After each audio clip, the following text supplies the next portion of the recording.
ఓం సాయిరామ్ సమర్థ సద్గురు సాయినాథ్ మహారాజుకి జై. సాయి భక్తులందరికీ నమస్కారం అండి. మన బాబా గారి దయ వల్ల మనందరం బాగుండాలి, సంతోషంగా ఉండాలి అని చెప్పి మనస్ఫూర్తిగా కోరుకుంటూ ఈ రోజుటి వీడియో స్టార్ట్ చేస్తున్నాను ఫ్రెండ్స్. ఇక ఈరోజు వీడియోలో మనం చూడబోయేది ఏంటి అంటే, తల్లి సరిగ్గా 2 రోజుల్లో మధ్యాహ్నం 12 గంటలకు నీకు ఒక ముఖ్యమైన వ్యక్తి నుంచి ఒక ఫోన్ కాల్ వస్తుందమ్మా.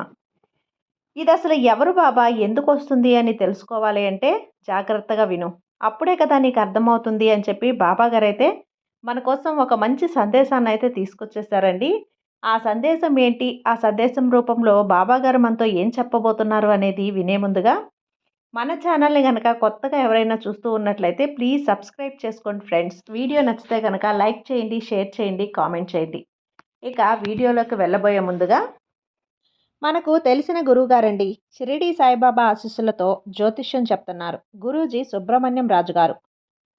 నెంబర్ 1 వశీకరణ స్పెషలిస్ట్. వీరి మొబైల్ నెంబర్ 9908224144.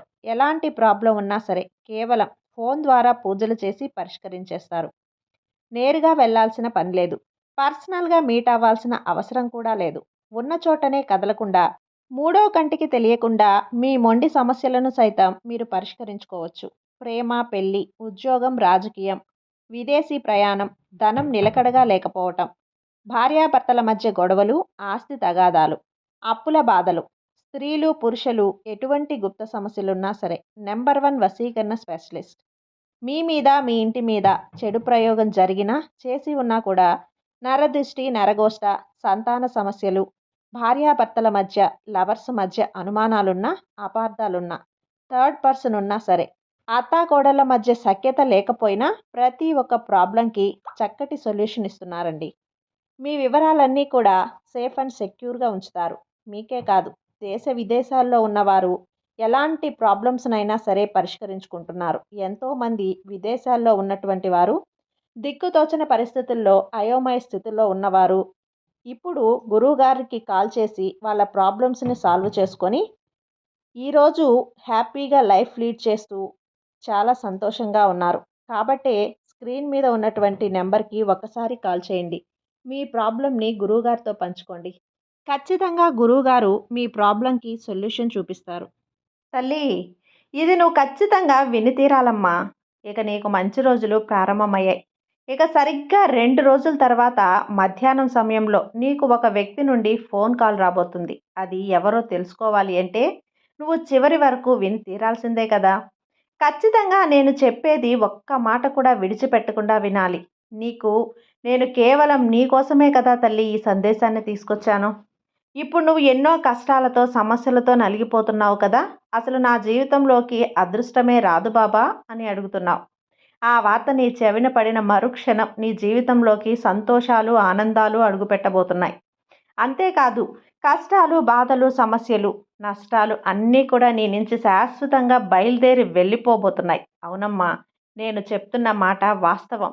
ఎందుకంటే నేను ఏది చెప్పినా సరే నీకు ఒక తండ్రి స్థానంలో ఉండి, ఒక సోదరుడి స్థానంలో ఉండి, నీ మంచి కోసం, అలాగే నీ భవిష్యత్తు కోసం మాత్రమే కదా చెబుతాను.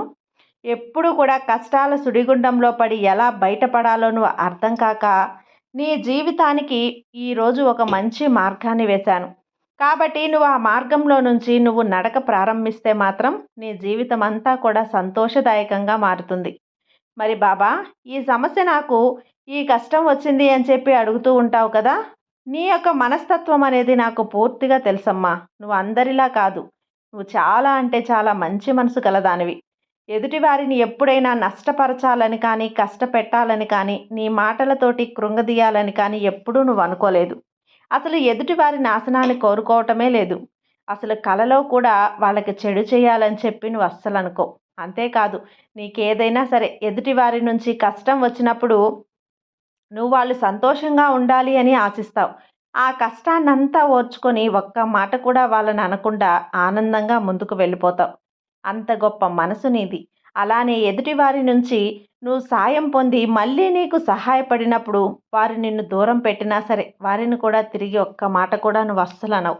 ఇంత గొప్ప మనసు ఎవరికి ఉంటుంది చెప్పు బిడ్డ. అసలు చెప్పాలంటే ఈ ప్రపంచంలో నువ్వు కేవలం నీలా ఉంటే మాత్రం నీ జీవితం అనేది అంధకారంలోకి వెళ్ళిపోతుంది. కాదా తల్లి? అసలు ఎందుకు ఇలా అంటున్నారు బాబా? మంచిగా ఉండటమే నేను చేసిన తప్పా అంటే, తప్పు అని నేను చెప్పడం లేదమ్మా. కానీ ఎవరు నీతో ఎలా ఉంటున్నారో వారితో నువ్వు అలానే ఉండాలి. అదే నేను చెబుతూ ఉంటాను. నీ చేష్టలతోటి, నీ మాటలతోటి ఎదుటివారికి నువ్వు నష్టం కలిగించాలన్నా నేను చెప్పడం లేదు. ఎదుటివారు నీకు ఏ విధమైన సాయం చేసినప్పుడు నువ్వు వారికి తిరిగి సాయం చేయడానికి వెళ్ళొద్దు అని కూడా నేను చెప్పడం లేదు. అంతేకాదు ఎదుటివారు నిన్ను మోసం చేస్తున్నారు, నీ నాశనాన్ని కోరుకుంటున్నారు, అలానే నువ్వు కూడా నాశనం చేయాలి అని చెప్పి నేను అనటం లేదు. నువ్వు ఇతరులకి మంచి మనసుతో సాయం చేస్తున్నావు. ఆ సహాయానికి తగ్గ ప్రతిఫలం ఏదో ఒకరోజు నీ ముందుకొస్తుంది. అలానే ఎవరు ఎన్నిసార్లు నిన్ను మోసం చేసినా సరే, నువ్వు మంచి మనసుతో వారికి సహాయం చేస్తున్నావు బిడ్డ. ఇక్కడ నువ్వు గుర్తుపెట్టుకోవాల్సిన విషయం ఏంటి అంటే, ఎవరు ఎలాంటి వాళ్ళో తెలుసుకోవాలి. నీతో మంచిగా మాట్లాడుతూ, నీతులు చెబుతూ, నీ వెనక గోతులు తవ్వుతూ ఉన్నారు. వాళ్ళతో కాస్త జాగ్రత్తగా ఉండాలి తల్లి. నువ్వు కొంతమందిని క్షమించడం మొదలుపెడితే నీ నుంచి వారికి ఎలాంటి భయం అనేది కూడా కలగకుండా ఎన్ని చేసినా సరే నన్ను మళ్ళీ మళ్ళీ క్షమించేస్తారు కదా అని చెప్పి అనుకుంటూ నీ చుట్టూ తిరుగుతూ ఉంటారు. అవును బిడ్డ, అసలు వాళ్ళకి అది ఒక అలుసుగా అయిపోతుంది. దీని కారణంగా వాళ్ళు మళ్ళీ నిన్ను మోసం చేయటం మొదలు పెడతారు. తెలుసుకో. మళ్ళీ వాళ్ళ అవసరాలకు నువ్వు వాడుకోవటం, తర్వాత మోసం చేయటం, ఇలాంటివన్నీ కూడా చేస్తూ ఉంటారు. కాబట్టి అందుకే వాళ్ళందరినీ శాశ్వతంగా దూరం పెట్టడం వల్ల నీకు మంచి జరుగుతుంది తప్ప చెడు అనేది ఎప్పటికీ జరగదని గుర్తుపెట్టుకో. అంతేకాదు నీ బంధువుల్లో నీ మీద పడి ఏడ్చేవారు చాలామంది ఉన్నారు. ముఖ్యంగా నీ అత్తింటి వైపు వాళ్ళు ఉన్నారు. అలానే పుట్టింటి వైపు వాళ్ళు కూడా ఉన్నారు. ఇక వాళ్ళు నీ యొక్క నాశనాన్ని కోరుకుంటూ ఉన్నారు. నువ్వు బాగుపడితే చూడలేకపోతున్నారు. నీ ఎదుగుదలను తొక్కేయాలని చెప్పి చూస్తూ ఉన్నారు. నేను ఒంటరిగా నిలబెట్టాలని అనుకుంటున్నానమ్మా. నువ్వు ఎప్పుడు పతనమవుతావా, ఎప్పుడు ఏడుస్తావా, ఎప్పుడు కిందకి పడిపోతావా అని ఎదురు చూస్తున్నారు. ఇక నువ్వు ఎంత సంపాదించుకుంటావో, ఎంత వెనకేసుకుంటావో అన్నీ చెప్పి వారు ఏదో ఒక రకంగా నీ దగ్గర నుంచి ధనం అనేది ఎక్కువ మొత్తంలో లాక్కోవాలని ఒకే ఒక ఉద్దేశంతో నీ మీద కాస్త ఈర్ష్యను చూపించే అవకాశం కూడా కనిపిస్తూ ఉంది. అది నీ రక్త సంబంధికులు కాకపోయినప్పటికీ కూడా ఇతర బంధువుల్లో ఉన్న వ్యక్తులైతే కేవలం ఇలానే చూస్తున్నారు. ఇది నువ్వు తెలుసుకునే తీరాలి. వారి చూపులను బట్టి, వారి మాట తీరును బట్టి ఎదుటివారు ఏ విధంగా నీ గురించి ఆలోచిస్తున్నారు, ఎదుటివారి నీ మనస్తత్వాన్ని ఏ విధంగా లెక్కగడుతున్నారు, నీ మాటకి ఎంతవరకు విలువనిస్తున్నారు నువ్వు ఖచ్చితంగా తెలుసుకునే తీరాలి. ఇక ఇలానే ఇన్ని జాగ్రత్తలు చెప్పిన నేను ఒక శుభవార్త చెప్పకుండా ఉంటానా? ముందుగానే చెప్తాను కదా! ఇక 2 రోజుల్లో ఒక వ్యక్తి నుంచి నీకు మంచి ఫోన్ కాల్ వస్తుంది. 2 రోజుల్లో నీకు ఆ విజయం అనేది నీకు అందబోతుంది. నీకు విజయాల్ని తెచ్చిపెట్టే ఆ రోజనేది ఇంక 2 రోజుల సమయమే ఉందమ్మా. ఇక ఆ రోజున నువ్వు కోరుకున్న ఒక ముఖ్యమైన కాల్ నీకు రాబోతుంది. అది నువ్వు కోరుకున్న బంధం దగ్గర కానివ్వు, అలానే స్నేహితుల దగ్గర కానివ్వు, లేదా కోరుకున్న మంచి ఉద్యోగం, కాల్ లెటర్ ఏదైనా కావచ్చు. ఏదైనా సరే తల్లి, నీ జీవితం మారడానికి సంబంధించిన ఒక మంచి వ్యక్తి నుంచి ఫోన్ కాల్ రాబోతుంది. చెప్పాలంటే ఆ ఒకే ఒక ఫోన్‌తో నీ జీవితమే మారిపోతుంది. ఆ ఫోన్ కాల్ నీ జీవితంలో వచ్చినప్పటి నుంచి నీకంతా సంతోషమే. పట్టిందల్లా బంగారమే. చివరగా ఒకటి చెబుతున్నాను, జాగ్రత్తగా గుర్తుపెట్టుకో. తల్లి, నువ్వు ఏదైనా వ్యాపారం స్టార్ట్ చేయాలనుకున్నా, లేదా గృహప్రవేశం చేయాలనుకుంటున్నా, ఆ మంచి రోజున నువ్వు మొదలుపెట్టు. నీకన్నీ కూడా విజయాలే వస్తాయి. ఓటమంటూ ఏదీ రాదమ్మా. ప్రతి దాంట్లో కూడా నువ్వు గెలుపును సాధిస్తావు. నీ వ్యాపారంలో మంచి లాభాలు తెప్పించుకుంటావు. నేను చెప్తున్నాను కదా! నువ్వు ఏ పనినైనా సరే మంచి పని మొదలుపెట్టాలనుకుంటున్నప్పుడు, ఆ రోజు గనుక నువ్వు మొదలుపెట్టావు అంటే నీ జీవితం ఇంకా మంచిగా మారుతుంది. ఆ రోజు ఏంటో తెలుసా? వైకుంఠ ఏకాదశి. ఆ కలియుగ దైవం వెంకటేశ్వర స్వామికి ఇది ఎంతో మనం ఇష్టంగా, ప్రీతికరంగా పూజించుకునేటువంటి ఆ రోజున నేను చెప్పిన ఇవన్నీ కూడా జరగబోతున్నాయి. కాబట్టి జాగ్రత్తగా వేచి ఉండు. ఎప్పుడూ మంచిగానే ఉంటావు. అవును తల్లి, ఏమాత్రం భయపడాల్సిన పని లేదు.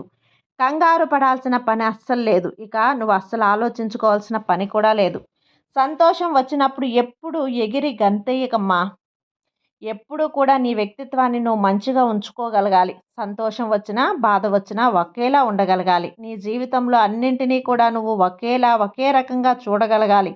ఇలా చూడగలడం ఎప్పుడైతే నువ్వు నేర్చుకుంటావో, ఇక ఆ క్షణం నుంచి మనోధైర్యానికి ఎప్పుడూ కూడా ఎలాంటి లోటనేది ఉండదు. ఆ విషయాన్ని నువ్వు అసలు మర్చిపోకు. ఒకే మాట చెప్తున్నాను విను. బిడ్డా, ఎప్పుడూ కూడా నువ్వు బాబా నా చుట్టూ ఉన్న వాళ్ళందరూ కూడా నా గౌరవం నాకు విలువ ఇవ్వటం లేదు బాబా అని అంటున్నావు కదా! ఇక వాళ్ళందరూ కూడా నీకు గౌరవ మర్యాదలు ఇచ్చేలా నేను నీకు చెప్పబోతున్నాను. నీ జీవితాన్ని మంచిగా మార్చబోతున్నాను. చెప్పాను కదా! నీ జీవితంలో ఇక నుంచి అన్నీ కూడా విజయాలే జరుగుతాయి. తల్లి, గుర్తుపెట్టుకో.